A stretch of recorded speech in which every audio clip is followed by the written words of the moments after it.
In the undergrowth near the Moonflower Meadow, a small rustle could be heard as a rabbit took off sprinting in an attempt to escape the predator it had just seen. Not wasting any time, Rippling pounced on the rabbit and delivered a sharp nip to its neck, ending its struggle quickly. Lifting up the rabbit, she scanned the undergrowth for Flameling, who should be nearby, and spotted her trotting out of the nearby foliage with the vole dangling from her jaws. Padding over to Rippling's side, Flameling set down her vole and looked at Rippling's catch. That's such a big rabbit, the queens can easily share that between them and their kits. Let's see if we can catch a couple mice or maybe a thrush to take back with us to where Ivynose and Leafthorn are waiting for us. Nodding her head, Rippling set her rabbit down with Flameling's vole, and they covered them in nearby leaves and dirt to hide them while they went to find more prey. It did not take long for the two to achieve their goal, and more, as the forest was lush with life in the current season of Awakened Forest, where everything was showing such strong signs of life and existence. Gathering up their pile of prey was a task now, but they managed it with Rippling carrying her rabbit and 2 mice by their tails, while Flameling carried her vole, a thrush, and a mouse. Rippling had been in the wolf line for almost a moon cycle now, having reached here just after the last new moon, with the next one being a few sunrises away. With the coming of the new moon also brought along the excitement of the fast-approaching fledgling competition with the other lines. All the fledglings were looking forward to it with strong determination to show off their prowess. Even Flameling was constantly wanting to practice hunting or fighting. Reaching back where their mentors were waiting, Ivynose and Leafthorn were both pleasantly surprised at the amount of prey the two had brought back.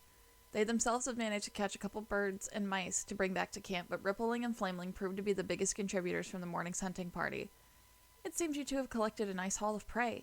I'm sure the queens and their kits will love that large rabbit you managed to grab, Ripple. Leafthorn nodded to the two, and Ivynose looked at Rippling proudly. Among the fledglings, these two were easily proving to be the best hunters, with Ashling and Petalling preferring to focus on fighting, and Featherling a balance of both. Rippling just let out a purr, and Flameling looked at her in excitement. After taking stock of what they had all caught, the four headed back to camp with the prey. As they were not too far away, it did not take them long to arrive at the camp entrance, happening across a group on their way out to train. Among the group were Ashling and Petalling, who always seemed attached at the haunches with how little time they spent apart.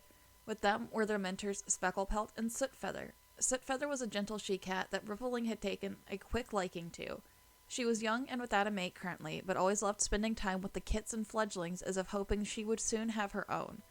Rippling felt that any Tom who was not stunned by her glossy, light gray fur and shining blue eyes was a blind fool. Sootfeather was one of the most beautiful she-cats in the line, next to Nightwish and Brightmoon in her opinion. Oh wow, look, Petalling, that thing can actually hunt something. Who was to say it hunted those? Maybe its mentor caught them and had it carry them. Petalling and Ashling refused to use Rippling's name or even treat her as an equal. This had been going on since a couple days after Rippling joined the line and just continued. She had gotten to the point of just ignoring it and treating it as a rabid bird's cawing, but others didn't. Petalling, Ashling, that's not nice to say to one of your line mates. Sootfeather scolded the two fledglings and looked to Specklepelt for help, only to be ignored when they looked away. Sighing, Ivynose looked at Specklepelt. You seem to not be taking your duties and molding your fledgling now only in hunting and fighting, but also in what is right and wrong seriously. You cannot just favor working on some aspects over others, Specklepelt. They're just young cats, Ivynose. It's not like there is anything new about taunting between fledglings. Specklepelt spat back. Rippling nudged Ivynose, and when he glanced at her, she shook her head and indicated to just drop it. Dipping her head to Sootfeather, Rippling paid the other three no mind and went inside the camp with Flameling at her heels. Ivynose glanced at Leafthorn before the two followed their fledglings. Dropping off most of the prey at the prey pile, Flameling finally burst. I can't believe them! Who did Ashling and Petalling learn to be like that from? Why didn't you say anything back to them, Ripple? Setting aside the plump rabbit to take to the nursery and some nicely sized mice for the elders, Rippling brushed her tail over Flameling's nose. Feeding into it will not do me any good. The two are already set on what their opinion of me is, so it's best to just leave them be. They don't know me, nor are we close, so their words are just that. Words. It would be different if, say, I were to hear something like that from you or Ivynose. Picking up the rabbit, Rippling headed for the nursery to deliver the rabbit to the queens and kits. Trotting behind her with the mice, Flameling kept up at Rippling's side. As the two approached, they saw Blue Blossom lying outside the nursery watching her kits, run around and chasing a feather. Noticing the fledglings approach, Blue Blossom stood up and greeted them warmly. Hello, you two. Here to deliver a meal. Purring, Blue Blossom gave the two a quick lick on the head before taking the rabbit from Rippling. Before either could reply, Tiny Claw, a she-cat with flaming orange fur and one white spot around her left hazel eye, and Bravevine, a she-cat with light gray fur and white paws, exited the nursery. "Is that a rabbit I smell? I was just craving a rabbit," Bravevine said excitedly as Tiny Claw rolled her eyes. Looking over, the two see the rabbit Blue Blossom was now holding. "Such a large rabbit! That's enough for the three of us and the kits to share easily." Tiny Claw looked at their meal in awe. Setting down the mice, Flameling puffed out her chest, somewhat proud. "Rippling caught it. She caught most of the prey we brought back." Rippling just flicked her ears in acknowledgement and leaned over to pick up the mice Flameling had set down before dipping her head and turning to the direction of the Elder's den. The queens watched after them as they settled in to eat and began to converse as they kept their eyes on the two. Most of the fledglings would never care to have to bring us prey if it weren't for the fact of the rules set by the Ancient Ones. Tiny Claw and Bravevine nodded in agreement to Blue Blossom as they took a bite of the rabbit. "That's very true. But Ripple is always the first to get food for both us and the elders without being asked. She's always up at dawn, even before the warriors, and finds the best prey for the elders and ourselves, making sure she delivers it to the dens before Ivynose takes her out. Even if they're patrolling the territory, she always makes a habit to get enough to bring back for us," Tiny Claw interjected. Flameling always follows along behind her if they go out hunting together and helps her bring the prey over as well. While Flame isn't as conscientious as Ripple, it seems she is learning a bit and will take some prey to us or the elders if Ripple is out of camp and can't do it. As the three continued to converse, Rippling and Flameling had reached the Elder's den and found the four of them sunning on the ledge just outside the den. Foxpetal, an orange she-cat with white paws and a white tail tip, as well as pale green eyes, noticed the two first and nudged Fogfire, who lay beside her. The burly black and white Tom with a notched left ear and deep blue eyes raised his head to snap at Foxpetal, but stopped himself seeing the two young cats. "Cedartail, Deerspot, wake up. Ripple and Flame have brought us some plump mice to eat." Deerspot was the first to rouse from slumber at hearing Fogfire's bellowing. Raising her head, she blinked her brown eyes a few times before looking at Fogfire in irritation. Rippling could never get over how similar her coat was to a young fawn's before they grew out of the spots. Next to her lay Cedartail, the final elder who was still dozing in the warm sunlight. Being Brightmoon's father, he shared a silvery coat, but age had dulled it somewhat. He bore a scar on his right foreleg and a notch in his right ear from his time as a guardian. His blue eyes presently closed in slumber. "You were always so punctual in delivering prey to the den, Ripple. If you spoil us so much, we may just become far too lazy to grab it ourselves when you're not here." Deerspot was the first to climb down and retrieve a mouse from Rippling and Flameling. "At least we won't have to see that day come. I cannot even remember how we functioned at mealtime before Ripple came to the line anymore." Foxpetal made her way down next to claim her meal.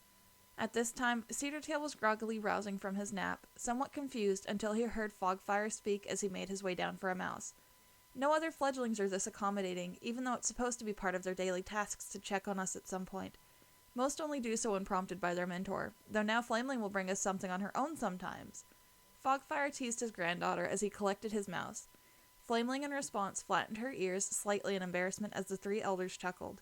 Cedartail finally regained his senses and made his way down from the ledge to retrieve the final mouse from Rippling and gently touched his nose to her head as he did so.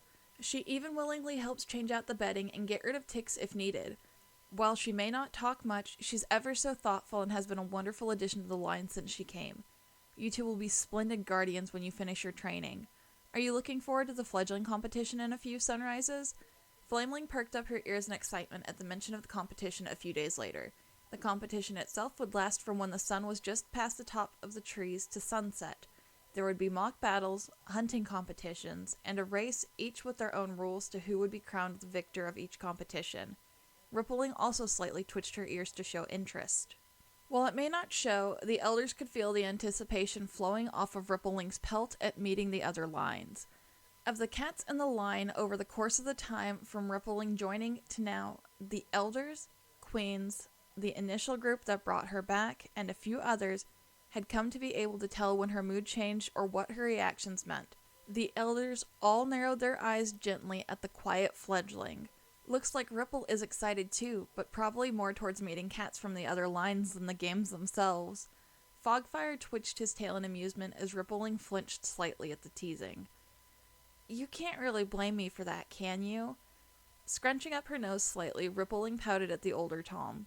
Come on, Flameling, we better go grab a piece of prey and rest, then we can see if we can practice sparring or racing.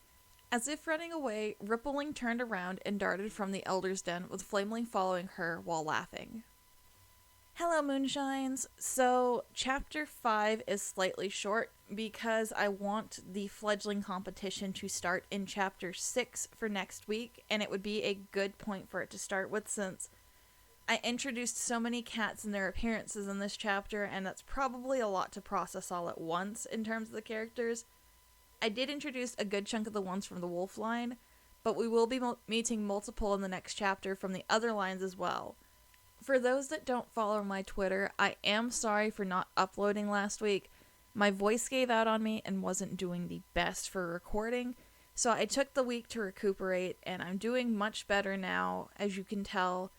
So, all videos will be going up this week, other than Misty Wish's Tale, mainly because I still have to get something sorted out for that one before I continue with it. So I would be very much grateful for your patience on that one. Clan Generator will be up when it's supposed to, as will the Scarlet River, excuse me. I'm a bit out of it since I've been trying to get so much done at once. I would also like to request to all of you, even if you just drop by to take a look at it, one of my very close friends has a webtoon that they started not too long ago. It's meant to be just kind of like a slice of life comic. It's a kind of cute little thing about a cat made of mochi, or that looks like mochi. I can't remember which. And please, if you see this, don't strike me down, Yaki. But I will be putting the link in the description if you guys want to go and give it a check. I would very much appreciate it if you'd go and support them. They've got a very small team. It's my friend and 2 artists, I believe. And they're little adorable comics. They're not really anything too heavy in terms of story-wise or anything. They're just like little daily things that can pop up. One of them's about, say, a vet or a dentist. Another one's about just like the summer heat, things like that. So it's not anything that's going to be too intensive, but it's a cute little thing to check out, and I really hope you guys would go and support them.